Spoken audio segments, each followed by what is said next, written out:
The absolute easiest way to set up a Google Meet with your students is to use Google Classroom.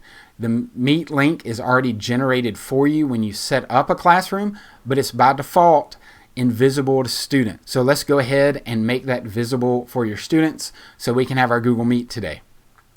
The first thing you do is click on your class, and you're going to see your Meet link right up here at the top. Currently there's a little eye with a line through it, meaning that it's invisible to students. So let's click on the gear in the top right hand corner.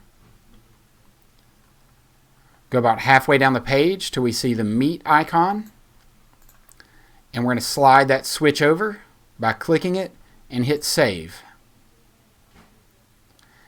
Now we can see that Google Meet is visible for our students because that little eye with the line through it is gone, so everyone can see it.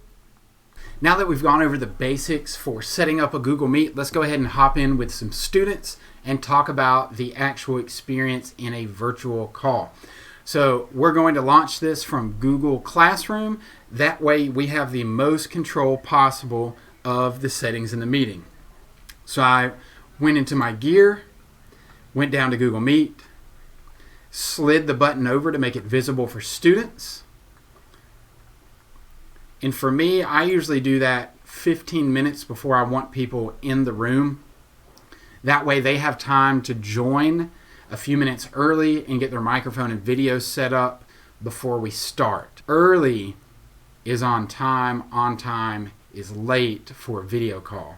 So for me, I like to go ahead and be in the room 15 minutes early. So I'm going to go ahead and click on the link.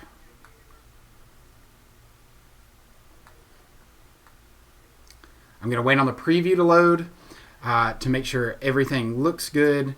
If I have any issues, I can click on my three dots in the bottom right hand corner to change settings in there. So I want to make sure that I have my snowball microphone selected, and I'm going to make sure I'm using my headset. So I have headphones in so I don't have any echo during the meeting, and then make sure I have the correct webcam selected. Again, I'm going to go ahead and bump up my resolution because I am on the school network, so I'm going to bump those two options up and hit done. Now I'm going to go ahead and join the meeting. I'm going to close this window because all of my students are joining via Google Classroom. So now I have a couple students in the room with me, and we're going to go ahead and begin our lesson. Before we do that, I want to make sure that I click on the three dots, click Change Layout, and then I want to have it on tiled view so I can see as many students as possible. I'm going to set up with my students that we have a procedure that if somebody has a question, they can type it in the chat box. So I want to make sure I have the chat box opened for me to see. And I want to make sure that I've told everyone to mute their microphones as they enter. And I'll show you what happens if they don't mute their microphones. So now we have another microphone on. I can click on that student and mute them, and now their microphone is turned back off. So if you have someone that is struggling to find the microphone, then you can just help them out and mute them as they come in. If they're being completely disruptive, then you can click the button next to that to remove them from the meeting.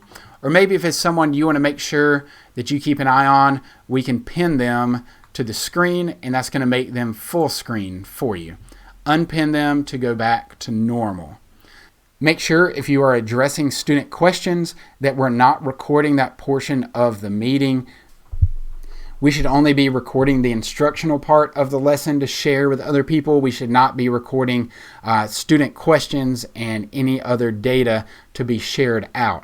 Now, if you want to restate the question without the student data in it and then answer that question, you are welcome to do that. But please note, do not share out student questions and you addressing students about grades or anything like that in your Google Meet. So let's go ahead and take a tour of the layout. Let's start with a bar at the bottom. That's where we can mute and unmute your microphone. So Control D is the shortcut for that. So if you hit Control D on your keyboard, that's a quick way to mute your microphone and unmute it. I would teach that to my students so they can do that quickly as well. No need to fish around for the mouse and try to find it. The middle button here is to end the call and to leave the call. Next to that, we have control for the camera to be able to turn your camera on and off. So my camera is currently off. I'm going to turn it back on so my students can see me. And that shortcut is Control E. Control E will let you turn on and off your camera quickly. Let's continue to move to the right to the closed caption section. So once the bottom bar disappears, you'll be able to see the captions move across the bottom of the screen. So any students that need that captioning need to turn captioning on their device. So the caption button works on your device and does not turn it on for everyone. So make sure to let those students that need this additional support know to hit the CC button in the bottom right hand corner to turn on closed captioning.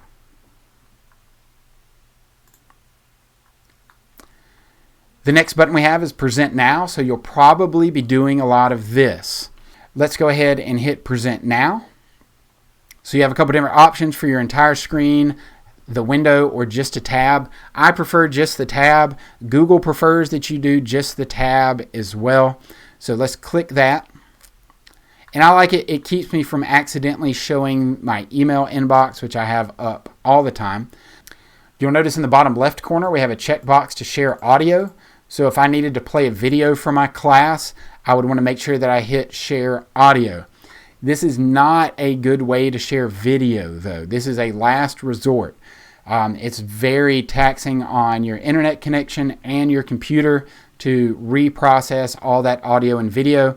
So if you really need your students or somebody in your virtual meeting to watch a video, send the video out ahead of time with the expectation that it gets watched before the meeting or before the class. That makes it more accessible for everyone and just a better overall experience. So I'm going to uncheck share audio because I'm just using a Google Doc. We're going to look at the syllabus today.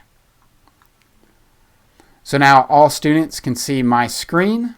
I get a pop-up notification that my screen is being shared, and then I see in the top left at any point I can hit stop sharing screen, or if I decide I need to show a video after all, so I can go back to the tab for Google Meet and I can toggle on and off audio. If you don't see this here, just stop presenting and then click present again with a tab and make sure you have share audio checked. When I need it to go back to the video of my face, I hit stop. And now everyone can see my face on camera again. At the end of class, I need to make sure that I'm the last person leaving the video chat, because once I close it out, students will not be able to get back in. So I'm going to go ahead and say goodbye to all my students so they can leave. Now that I'm the last one left, I'm going to go ahead and hit leave call. Then I'll go back to Google Classroom, go to my settings gear, turn the gear off. And any student trying to access or rejoin the meeting will be given a message that the call has already ended and not be able to join back until I toggle the button back on. So this is a great way to have a permanent link for your Google Meet that the students can always go to for your classroom.